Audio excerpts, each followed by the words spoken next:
Recent weekday masses remind us of the power and witness of martyrdom. June 1st was the feast of St. Justin Martyr. Friday was the feast of Saints Marcellinus and Peter. And today is the feast of St. Charles Lwanga and companions.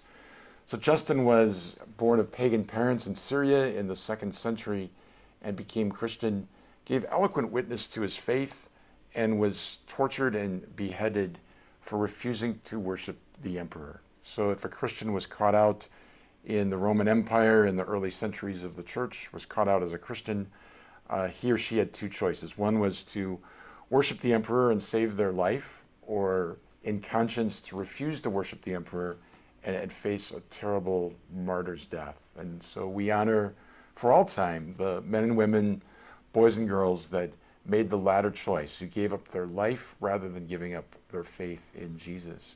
So in every martyr we see both a duplication and extension of the martyrdom of Jesus, he who gave up his life for us. So we honor the martyrs because we see in their example the absolute claim that faith has on us, that if Jesus is Lord, his power relativizes every other claim on us, and we must always be faithful to our relationship with the Lord, to worship, love, and honor him as the center of our lives and as the Lord of Lords. So the church saves the relics of the martyr, writes their names down, and puts them into the liturgical year as we honor them at Mass with their revolving feasts. St. Charles Lwanga and companions were in Uganda in the latter part of the 19th century, and again were killed by orders of the king for their Christian faith, as were Marcellinus and Peter, who are two early martyrs.